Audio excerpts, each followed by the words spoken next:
Drama serial दिल आवेज़ में आज की एपिसोड में अक्का भी शहाबुद्दीन को कहती हैं कि मैंने दिल आवेज़ को बहुत मना किया था कि तमन्ना बेगम से ना मिलो, लेकिन उसने मेरी एक बात नहीं मानी। तमन्ना बेगम बहुत ही ख़तरनाक औरत है, वो कुछ भी कर सकती है। खुदा के लिए आप मेरी दिल आवेज़ को ढूंढ दें। शहाबुद्दीन कहता है इतना कुछ होता रहा, कभी आपने मुझे नहीं बताया और आप अब बता रही हैं जब सारा मामला हाथ से निकल चुका है। जिस पर कहती हैं कि हम आपसे माफ़ी चाहते हैं, आप हमें माफ़ कर दें। फिर अकाबी को याद आता है कि दिल आवेज़ उन्हें कह रही थी कि आपने हमारे साथ बहुत बुरा किया है, हमारा ननिहाल ज़िंदा है, हमारी खाला ज़िंदा है, आपने हमें कभी उनसे मिलने नहीं दिया। हमें पता है तमन्ना हमारी खाला है। जिस पे वो अकाबी कहती हैं कि वो बहुत ख़तरनाक औरत है, उनसे मत मिलिएगा, हम आपसे गुजारिश करते हैं। शहाबुद्दीन काशान से पूछता है कि क्या तुम जानते थे कि दिल आवेज़ तमन्ना से मिलती है? जिस पे काशान कहता है मुझे क्या पता हो। उसकी मामा भी कहती हैं कि आप ऐसी बातें कर रहे हैं, तो शहाबुद्दीन कहता है मुझे अकाबी ने बताया है। तो उसकी मामा कहती हैं कि अकाबी तो अपनी चीज़ें अक्सर रख के भूल जाती हैं, उन्हें क्या पता कि कहाँ कौन सी बात किसने कब की है, वो हर बात भूल जाती हैं। जिस पर शहाबुद्दीन कहते हैं कि अकाबी दिल आवेज़ के बारे में कभी गलत बात नहीं करेंगे, काशान हमें काशान से बात करने दो। फिर वो काशान से पूछते हैं काशान हम आखिरी बार आपसे पूछ रहे हैं कि आप जानते थे? काशान कहता है मैं भी आपको आखिरी बार ही बता रहा हूँ, मैं नहीं जानता था कि वो तमन्ना से मिलती है कि नहीं। दिल आवेज़ जब तमन्ना की कैद में होती है, अकाबी और अपनी अकाबी की सारी बातें याद आती हैं जो उन्होंने मना किया था कि दिल आवेज़ से वो तमन्ना से ना मिले।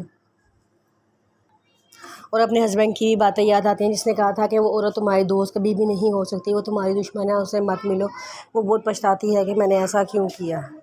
दिल आवेज़ की सास और ससुर भी बहुत परेशान होते हैं कि हम कब से ढूंढने की कोशिश कर रहे हैं, पुलिस नाकाम कोशिशें कर रही है, अभी तक दिल आवेज़ मिली क्यों नहीं। दिल आवेज़ के हस्बैंड सिकंदर के आपा को बताते हैं कि एक तमन्ना नामी औरत से मिलती थी जो बहुत ही ख़तरनाक लगती थी, मुझे लगता है ये उसी का काम है। जिस पर आपा कहते हैं मुझे समझ नहीं आता वो क्यों उस औरत से मिलती थी, उसके मिलने का मकसद क्या था। दिल आवेज़ तमन्ना कहती है कि आप कितनी खुदगर्ज हैं, मुझे सब ने मना किया कि आप पे एतबार ना करें, लेकिन मैंने आपका एतबार किया और आपने मुझे एतबार तोड़ दिया। मैंने आपको माँ का दर्जा दिया था, क्या माएँ ऐसी होती हैं? जिस पर वो कहती है कि कोठे का ये पहला असूल है कि यहाँ पे जज्बात और कारोबार को अलग अलग रखा जाता है। ये अगर तुम्हारी माँ ज़िंदा होती तो तुम्हें ये बात ज़रूर सिखा देती। सिकंदर पुलिस वाले को फ़ोन करता है और कहता है तुम लोगों ने अभी तक मेरे उस नंबर को ट्रेस नहीं किया, मेरी बीवी इस नंबर पे बात किया करती थी, तो ज़रूर उन्होंने ही इसको अगवा करवाया होगा। वो कहते हैं कि हम कर रहे हैं काम। कहता है क्या कर रहे हैं, अभी तक कोई रिज़ल्ट नहीं मिला, आप लोग कितने सुस्त हैं, आपसे अब तक मेरी बीवी नहीं ढूंढी गई।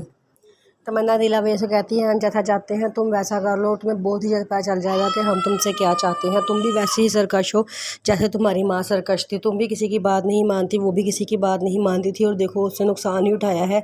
अब तुम हमारी बात मानो और फ़ायदे में रहोगी। काशान की मामा अकाबी की बहुत बेइज्जती करती हैं कि आपने हमारे बेटे पे झूठा इल्ज़ाम लगाया। अकाबी कहती हैं कि हम झूठ नहीं बोल रहे, जिस पे वो उन्हें डांटती हैं कि आप झूठ बोल रही हैं और एक झूठी औरत है। जिस पे अकाबी खामोश हो जाती हैं।